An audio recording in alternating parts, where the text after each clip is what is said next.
Munugode MLA Rajagopal Reddy కీలక వ్యాఖ్యలు చేశారు. రాష్ట్ర ఆర్థిక పరిస్థితి అత్యంత దారుణంగా ఉందన్నారు. అందుకే ఇచ్చిన హామీలు నెరవేర్చలేకపోతున్నామన్నారు. గత పాలనలో చేసిన అప్పులకు వడ్డీలు కట్టేందుకు మళ్లీ అప్పులు చేస్తున్నామన్నారు. దయచేసి అర్థం చేసుకోండి, రాష్ట్ర ఆర్థిక పరిస్థితి బాగాలేదంటూ మరోసారి కామెంట్స్ చేశారు.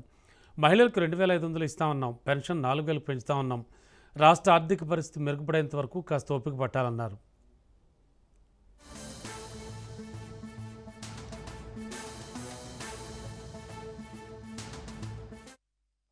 అది ఇప్పటిదా టిఆర్ఎస్ ప్రభుత్వం 10 ఏళ్ల కట్టకపోతే ఆయన చేసిన పాపాలకు ఈరోజు మేము అనుభవిస్తున్నాం. కాంట్రాక్టర్లకు రాష్ట్రం మొత్తం మీద చిన్న కాంట్రాక్టర్లకు మొత్తం 40,000 కోట్ల రూపాయలు అప్పు పడ్డది. మన కాంగ్రెస్ పార్టీ మన ప్రభుత్వం వచ్చిన నాటికి 40,000 కోట్ల రూపాయల అప్పు కొన్ని లక్షల మందికి పడ్డది. ఇవాళ కోరిన కాంట్రాక్టర్ నుంచి రోడ్ కాంట్రాక్టర్ పనిచేయమంటే ఈ మున్గోడ్ల టెండర్ నుంచి సంవత్సరం అయింది. పనిచేయమంటే బిల్లు ఇవ్వలేని పరిస్థితి. ఇది ఎవరి పాపం? టీఆర్ఎస్ పాపం కాదా? ఒక శాసనసభ్యులుగా చెప్తున్నాం, మీరు ఎవరు కూడా అదే పడవద్దు. రాబోయే రోజుల్లో మా ప్రభుత్వం మహిళల విషయంలో, వాళ్ళ సాధికారిక విషయంలో, వాళ్ళని లక్షాధికారులు పోలీసులు చేసే విషయంలో కూడా ఈ ప్రభుత్వం ఎంత పోదు. రాబోయే రోజుల్లో మీ అందరికీ ప్రభుత్వం అండగా ఉంటుంది. హైదరాబాద్లోని ప్రైవేట్ స్కూల్ యాజమాన్యం నిర్లక్ష్యం విద్యార్థి ప్రాణం తీసింది.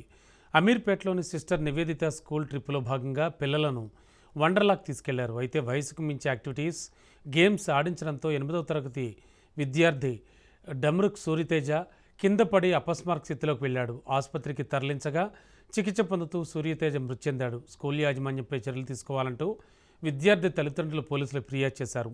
స్కూల్ యాజమాన్యం నిర్లక్ష్యం కారణంగానే తమ బిడ్డ మరణించాడని తల్లిదండ్రులు ఆరోపిస్తున్నారు.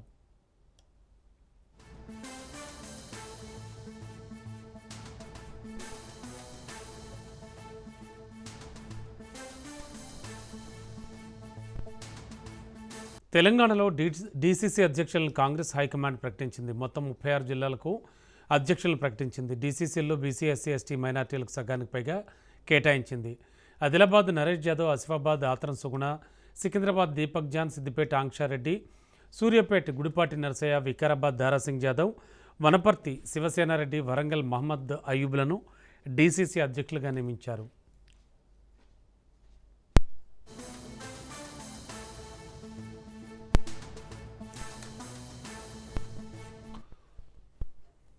తెలంగాణలో ఐఏఎస్ బదిలీలకు రంగం సిద్ధమైనట్లుగా తెలుస్తోంది. స్థానిక ఎన్నికల వేళ ప్రభుత్వం కీలక నిర్ణయం తీసుకోనున్నట్లు సమాచారం. పలువురు సీనియర్ ఐఏఎస్లకు స్థానచలనం కల్పించనుంది సర్కార్. ఏ క్షణమైనా జీవో విడుదలయ్యే అవకాశం ఉంది. ఇప్పటికే 32 మంది ఐపీఎస్లు, 9 మంది నాన్ కేడర్ ఎస్పీలను ప్రభుత్వం బదిలీ చేసింది. పలు జిల్లాల కలెక్టర్లను బదిలీ చేసేందుకు ప్రభుత్వం కసరత్తు ప్రారంభించింది. 4 జిల్లాలకు కొత్త కలెక్టర్లను నియమించబోతోంది. ఇప్పటికే కలెక్టర్ల పనితీరుపై సీఎం నివేదిక తెప్పించుకుంది. తీరు మారని కలెక్టర్లపై చర్యలకు సిద్ధమైంది ప్రభుత్వం.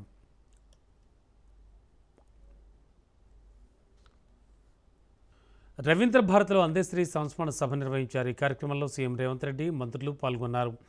తెలంగాణ చైతన్యవంతమైన సమాజమని సీఎం రేవంత్ రెడ్డి అన్నారు. నిజాంలను తరిమిన చరిత్ర తెలంగాణ గడ్డదని అన్నారు. సమైక్య పాలకుల ఆధిపత్యానికి వ్యతిరేకంగా అందేశ్రీ, గద్దర్ గళం విప్పారని ఆయన గుర్తు చేశారు. జై జై హే తెలంగాణతో ఉద్యమ స్ఫూర్తిని రగిలించారన్నారు. అందశ్రీ లేకుండా తెలంగాణ ఉద్యమం జరగలేదన్నారు. తెలంగాణ గానం వినపడకుండా ఆనాటి పాలకులు కుట్ర చేశారని వాపోయారు.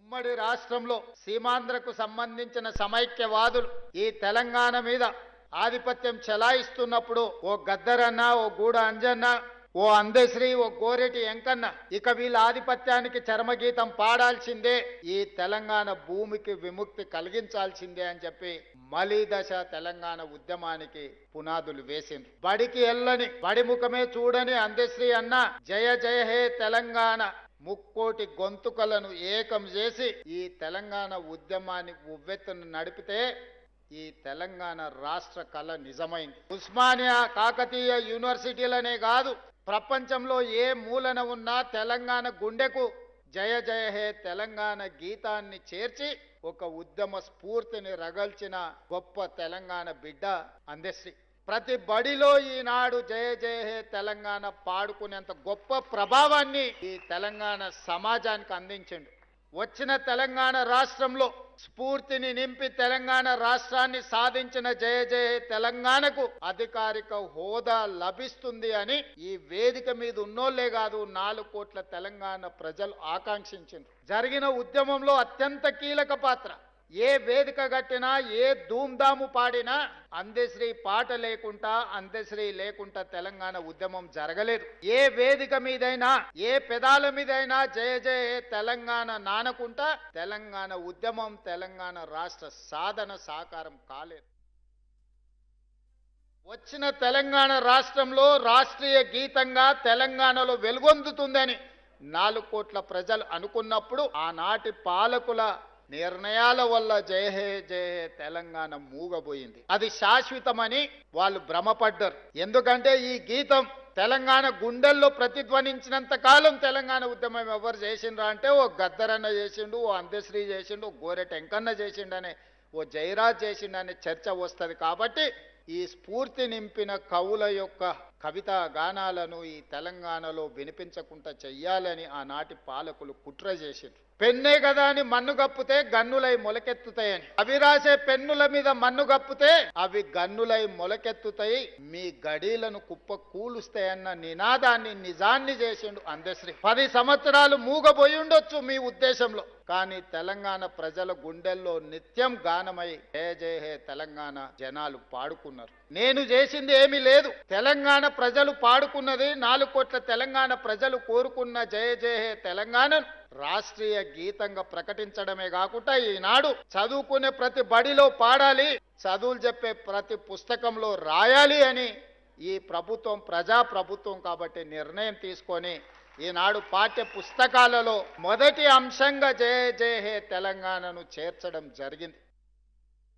హస్తం పార్టీపై మాజీ మంత్రి హరీష్ రావు తీవ్ర వ్యాఖ్యలు చేశారు. 2 నెలల్లోనే 5 లక్షల కోట్ల స్కామ్ ఖతం చేయాలని ప్రభుత్వం చూస్తోందని కీలక వ్యాఖ్యలు చేశారు. 6 నెలల క్రితమే ఈ పాలసీ రూపొందించి రేవంత్ బ్రదర్స్ భూములను ఇప్పటికే ఆక్రమించుకున్నారని ఆరోపించారు. ఈ కుంభకోణంలో 30% ట్యాక్స్ మాత్రమే కాదు, దాంతోపాటు ఆర్ఆర్ ట్యాక్స్ కూడా వసూలు చేస్తున్నారని అన్నారు. రేవంత్ రెడ్డి, నువ్వు ఎన్ని అక్రమ కేసులు పెట్టినా వదిలే ప్రసక్తే లేదని, ప్రజల తరపున ప్రతిపక్ష పార్టీగానే తప్పులు ఎత్తి చూపుతూనే ఉంటామన్నారు. ఈ కొత్త భూముల పాలసీపై శాసనసభ సమావేశాలు పెట్టాలంటూ హరీష్ రావు డిమాండ్ చేశారు. Hyderabad industrial land transformation policy అని నిన్న రాష్ట్ర ప్రభుత్వం తెచ్చిందో ఇది మరొక తాజా స్కామ్. కుంభకోణాలకు కేర్ ఆఫ్ అడ్రస్ అయినటువంటి కాంగ్రెస్ పార్టీ కొత్తగా చేస్తున్నటువంటి తాజా స్కామే ఈ HILTP. నిజంగా చెప్పాలంటే ఇది Hyderabad industrial land transformation policy కాదు, Hyderabad industrial lands looting policy. పారిశ్రామిక వాడల్లోని దాదాపు 10,000 ఎకరాల భూమిని పప్పు బెల్లాల్లో అమ్ముకునేటువంటి ఒక కుట్ర, ఒక పెద్ద స్కామ్ ఈరోజు రాష్ట్ర ప్రభుత్వం తెరలేపింది. అధికారంలో వచ్చిన నాటి నుంచి కూడా రేవంత్ రెడ్డి గారి ప్రభుత్వం అడ్డగోలు దోపిడీ మీదనే దృష్టి పెట్టింది. లగచెర్ల కావచ్చు, HCU భూములు కావచ్చు, ఇట్లా ఏది చూసినా కూడా దాని వెనుక ఒక దోపిడీ. ప్రజలకి ఏం చేయాలనే ధోరణి కంటే కూడా ఎక్కడ ఎంత దోపిడీ చేయాలన్నదే రేవంత్ గారి ఆలోచన విధానం. మా హయాంలో రోజు అనుమతుల వార్తలు వచ్చేది. ఇవాళ గూగుల్ వచ్చింది, లేకపోతే ఇంకో పెద్ద కంపెనీ వచ్చింది, చైనా నుంచి ఒక కంపెనీ వచ్చింది.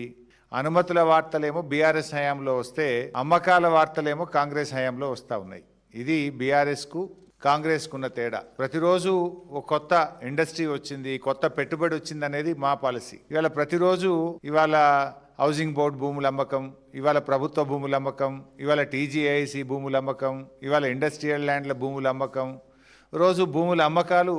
ఇది కాంగ్రెస్ పార్టీ యొక్క పాలసీ.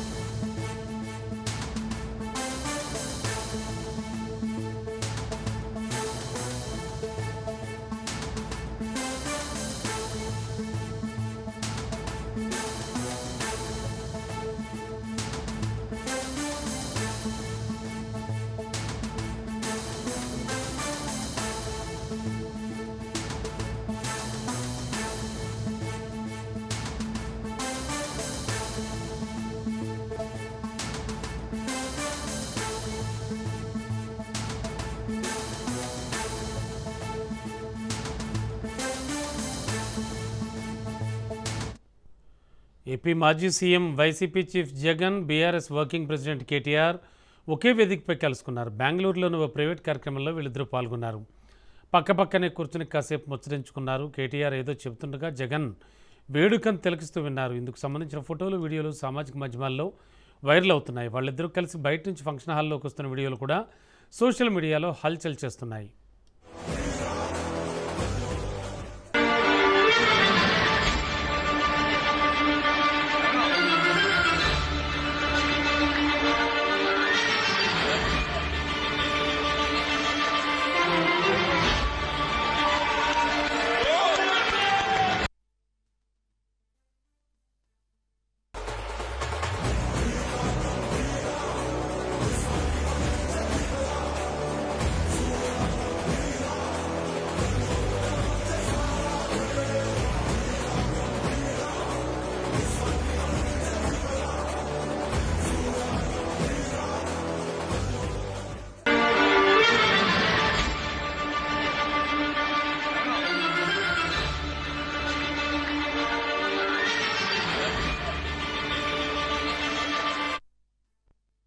చూస్తున్నాం బ్రేకింగ్లో. ఏపీ మాజీ CM YCP chief Jagan, BRS working president KTR ఒకే వేదికపై కలుసుకున్నారు. బెంగళూరులోని ఓ ప్రైవేట్ కార్యక్రమంలో వీళ్ళిద్దరూ పాల్గొన్నారు.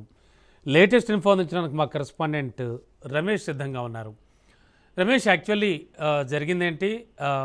ఏ ఫంక్షన్లో వీళ్ళిద్దరూ కలుసుకున్నారు?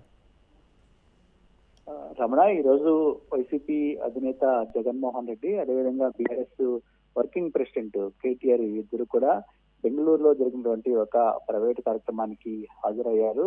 రెండు రాష్ట్రాలకు సంబంధించినటువంటి కీలక నేతలు, అదేవిధంగా రెండు పార్టీలకు సంబంధించినటువంటి అగ్రనేతలు ఒకే వేదిక పైకి వచ్చినటువంటి నేపథ్యంలో వీళ్ళిద్దరి కలయిక అనేది రాష్ట్ర రాజకీయాల్లో హాట్ టాపిక్ గా మారింది. ఎందుకంటే ఇటు కేటీఆర్ ప్రస్తుతం తెలంగాణలో ప్రతిపక్ష పార్టీలో ఉన్నారు, అదేవిధంగా ఆంధ్రప్రదేశ్ లో జగన్మోహన్ రెడ్డి కూడా ప్రతిపక్షంలో ఉన్నారు. ఈ రెండు పార్టీలకు సంబంధించినటువంటి కీలక నేతలు గత ఎన్నికల తర్వాత ఇప్పుడు ఒకే వేదిక పైకి రావటం అనేది ఇటు రాష్ట్ర రాజకీయ వర్గాలని ఆసక్తి రేపిస్తుందని కూడా చెప్పుకోవచ్చు.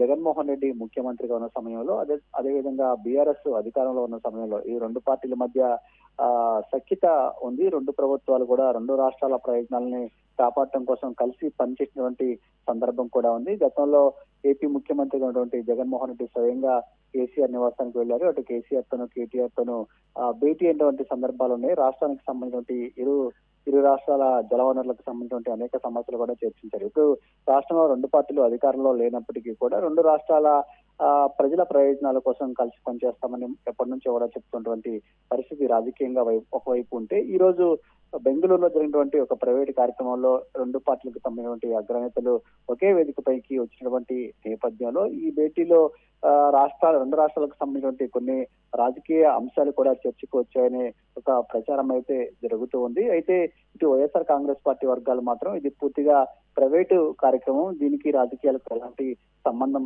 లేదని కూడా చెప్తూ ఉన్నాయి. అయినప్పటికీ కూడా ఇటు ఈ ఇద్దరు కలయికకు సంబంధించి ఇటు రెండు తెలుగు రాష్ట్రాలు మాత్రం హాట్ టాపిక్ గా మారినటువంటి పరిస్థితి ఉంది. ఇటు వైఎస్ఆర్ కాంగ్రెస్ పార్టీ కానీ అటు బీఆర్ఎస్ కానీ రెండు పార్టీలు కూడా ఇది పూర్తి ప్రైవేట్ కార్యక్రమం అని చెప్తున్నాయి. ఇది ప్రైవేట్ కార్యక్రమంగానే చూడాలని కూడా చెప్తున్నటువంటి పరిస్థితి అయితే ఉంది. రమణ, విశాఖ సూర్య హాస్పిటల్ యాజమాన్యం ఠాగూర్ మూవీలో సీన్ రిపీట్ చేసింది. కాలి గాయంతో ఆసుపత్రిలో చేరిన వ్యక్తి ప్రాణాలను బలి తీసుకున్నారు. వైద్య సిబ్బంది నిర్లక్ష్యంతో నిండు ప్రాణాలు పోయాయి. వైద్యం వికటించి వ్యక్తి మృతి చెందాడు. ఆసుపత్రి వద్ద మృతుడి బంధువులు ఆందోళనకు దిగారు. ఇక దీనిపై మరింత సమాచారం మా ప్రతినిధి నందకుమార్ అందిస్తారు. ప్రైవేట్ హాస్పిటల్ దాష్టికానికి విశాఖపట్నంలోని ఒక వ్యక్తి అయితే బలయ్యాడు. ముఖ్యంగా మనం ప్రస్తుతానికి సూర్య హాస్పిటల్ ఏదైతే ఉన్నదో అక్కడ ఉన్నది వీడియో జర్నలిస్ట్ విజువల్స్ రూపాన్ని కూడా చాలా క్లియర్గా చూపిస్తున్నాడు. ఇక్కడ అతనికి సంబంధించిన వ్యక్తి చనిపోయినట్టుగా తెలుస్తుంది. ఇక్కడ ఆ యొక్క మరణించిన వ్యక్తి తాలూకా భార్య కూడా ఉన్నారు. అమ్మా, ఏం జరిగిందమ్మా? నా భర్త నిన్న హాస్పిటల్ తీసుకొచ్చినప్పుడు బాగానే ఉన్నారు. నన్ను సూర్య హాస్పిటల్కే బుధవారం తీసుకొచ్చామండి, నెక్స్ట్ వారం తీసుకొచ్చామండి.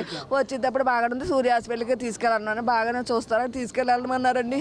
తీసుకొని వచ్చానండి, బాగానే ఉన్నారు. కాలు చలిపది బాగా పెట్టేస్తుంది అని అన్నారు. ఆరోగ్యశ్రీ వచ్చిన తర్వాత చేస్తామని అన్నారండి. నవ్వుతూనే ఉదయం 4 గంటల బ్రెడ్ తినిపించాను, అన్నీ తింటాను అన్నాడు. నవ్వుతూ వెళ్ళి నా భర్త అయిపోయాడు, నా బిడ్డలకు అన్యాయం చేశారు. ఏ పరిస్థితిలో తీసుకొచ్చారమ్మా? ఆపరేషన్ అయిన తర్వాత ఆపరేషన్ అయితే వీళ్ళందరూ బయటకు వచ్చేసారు. మా అక్క నేను లోపల ఉన్నాం. ఆ రోజు సాయంత్రమే రామకృష్ణ అనే పేషెంట్కి సీరియస్గా ఉందని అన్నారండి.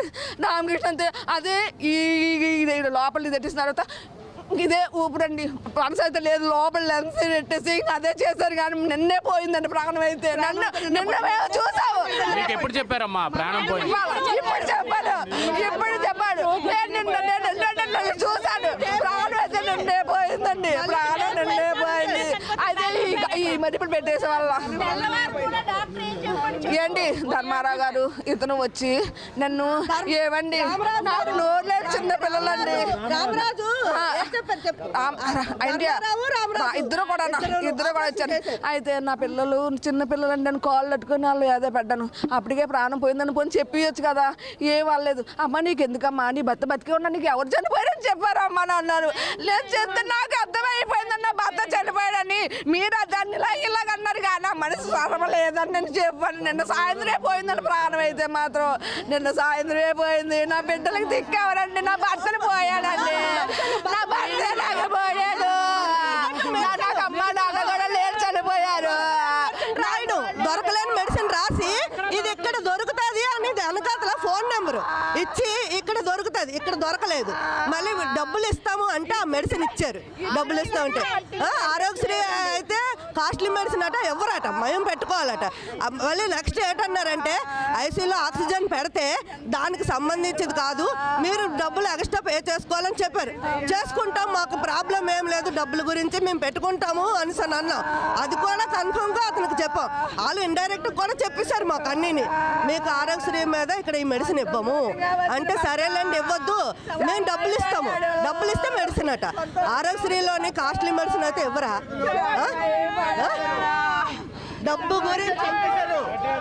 డబ్బు గురించి చంపేశారు. నేను వాళ్ళ బావగారిని నిన్న మధ్యాహ్నం 4 గంటలకు అడిగాను, ఎందుకు ఎనస్థీసియా ఇచ్చారా, ఎవరు ఇచ్చారంటే మీరు డాక్టర్ కాదు మేము డాక్టర్లు అని అన్నారు. అడ్మినిస్ట్రేషన్ రావాలి, మేము ఇక్కడ నుంచి కదులుతాం, లేకపోతే వదలను. నేను పోలీస్ ఎంప్లాయ్, నేను కూడా ఇల్లీగల్గా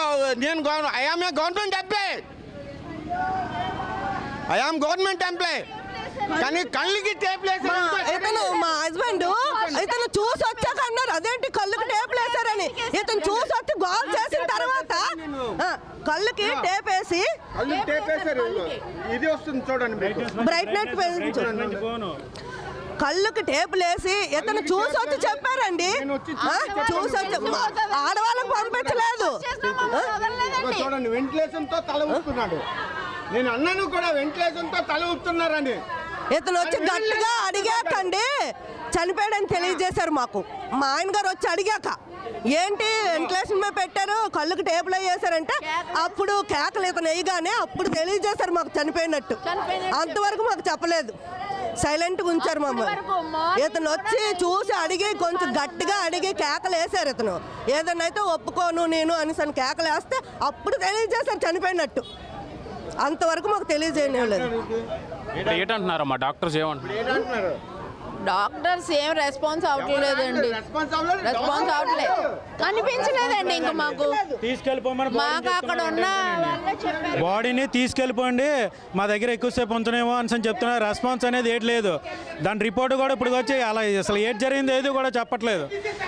మామూలు సామాన్య మానవుడికి ఇలాగైతే రేపు పొద్దునే పేషెంట్లు చాలామంది వస్తారండి ఈ ఆరోగ్యశ్రీ నమ్ముకొని. వాళ్ళందరూ ఏట్ అయిపోవాలండి. తగిన చర్యలు తీసుకోవాలండి, గవర్నమెంట్ దృష్టికి వెళ్ళాలి. ఇది తగిన చర్యలు తీసుకోవాలి. ఈరోజు మనీ జరిగింది, రేపు ఇంకోలే జరగచ్చు.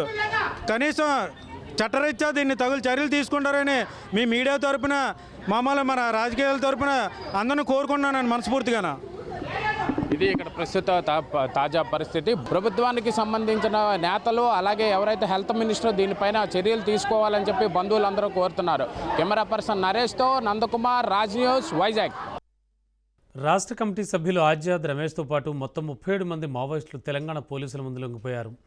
అనారోగ్య కారణాలు, రాష్ట్ర ప్రభుత్వ పిలుపు, అలాగే ఆర్థిక అవసరాలు, అభద్రతా భావాన్ని దృష్టిలో పెట్టుకుని మావోలు లొంగిపోయినట్లుగా తెలంగాణ డీజీపీ శివధర్ రెడ్డి తెలిపారు. మావో రాష్ట్ర కమిటీ సభ్యులు ఆజాద్ రమేష్లపై ఉన్న 20 లక్షలను ఇద్దరికి అందించడంతో పాటు లొంగిపోయిన మిగతా సభ్యులకు తక్షణ సాయం అందించారు.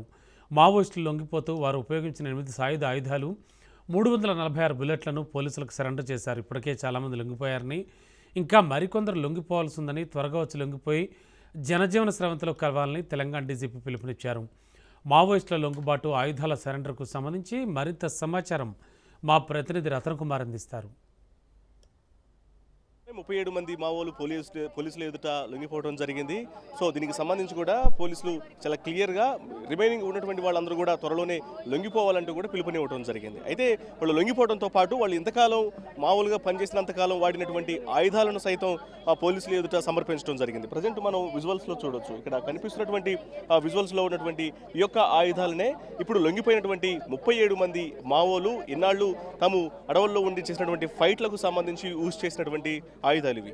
ఈ ఆయుధాలలో మొత్తం 8 ఆయుధాలను సమర్పించడం జరిగింది. ఇందులో AK-47 రైఫిల్తో పాటు SLR, G3 రైఫిల్, 303 రైఫిల్ ఇవన్నీ కూడా ఉన్నాయి. ఇక వీటితో పాటు 346 తోటాలను సైతం ఇటు పోలీసులకు సమర్పించారు. ఇక్కడ లైవ్ రైఫిల్స్ అనేవి ఇక్కడ మనకు విజువల్స్లో కనిపిస్తున్నటువంటి ఈ 346 తోటాలను ఇంతకాలం కూడా వాళ్ళు యూజ్ చేయడం జరిగింది. సో వీటన్నిటిని కూడా ఇప్పుడు పోలీసుల ఎదుట తాము లొంగిపోవడంతో పోలీసుల ఎదుట వీటన్నిటిని కూడా సరెండర్ చేసేశారు.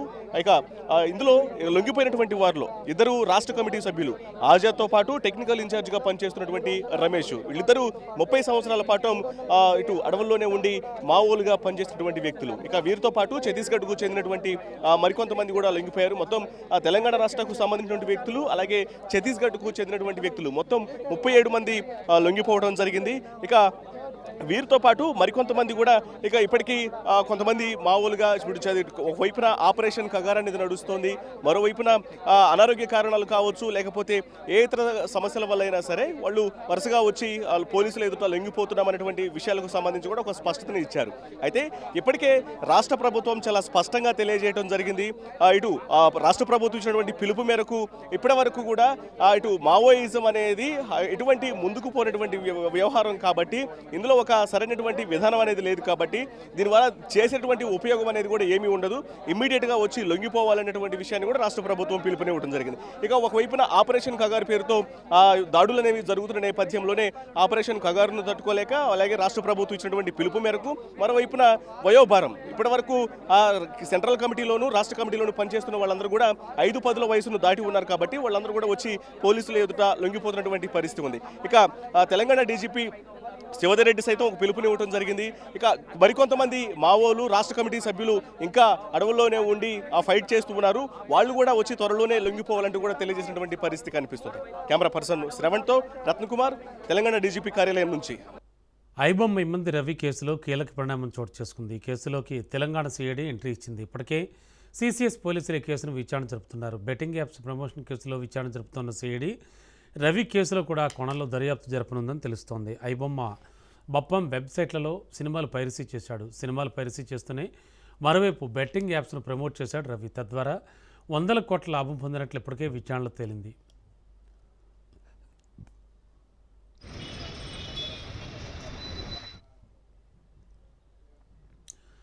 తాజాగా ఇమ్మంది రవి వివరాలు సేకరించిన తెలంగాణ సిఐడి బెట్టింగ్ యాప్స్ వ్యవహారంలో దర్యాప్తును ముమ్మరం చేయాలని భావిస్తోంది. ఐబొమ్మ ద్వారా online gaming apps, betting sites 4 Ravi promote చేశాడని సిసిఎస్ ఇప్పటికే నిర్ధారించుకుంది. దీంతో సిసిఎస్తో పాటు రవి ఆర్థిక వివరాలను సిఐడి సేకరిస్తున్నట్లు సమాచారం.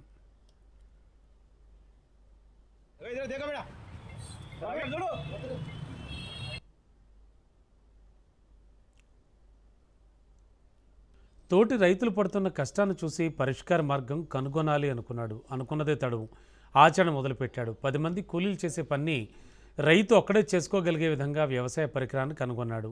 ఆ ఆదర్శ రైతు. ఈ పరికరాన్ని చూసిన తోటి రైతులు ఆశ్చర్యపోతున్నారు.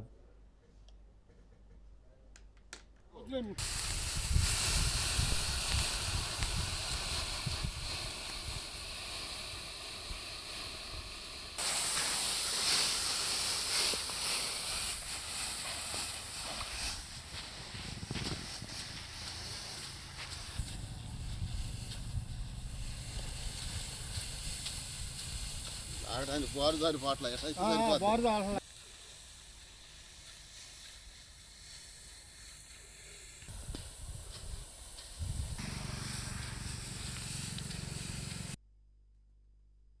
పేరు చంద్రయ్య అండి, పొద్దుటూరు చంద్రయ్య. 5 ఎకరాల పొలం కోసుకొచ్చి ఆరబోసుకున్నాం.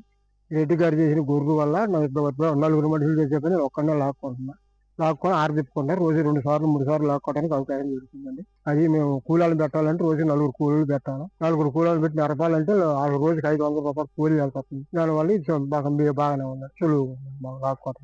4 చేసే పని ఒక్కరే చేసుకోవడానికి అవకాశం ఉంది. నా పేరు సత్యనారాయణ రెడ్డి, ఖమ్మం డిస్టిక్ కందుకూరు గ్రామం. నేను వరి పరిశోధన రైతుని. అందులో భాగంగానే రైతులు కష్టాలని చూసి వరి ధాన్యాన్ని కోసి ఎండబోసినప్పుడు వర్షాలకు తడిసిపోవటం, ఆరబెట్టడానికి మనుషులు దొరకపోవటం, మనుషుల యొక్క కూలి రేట్లు అధికంగా ఉండటము,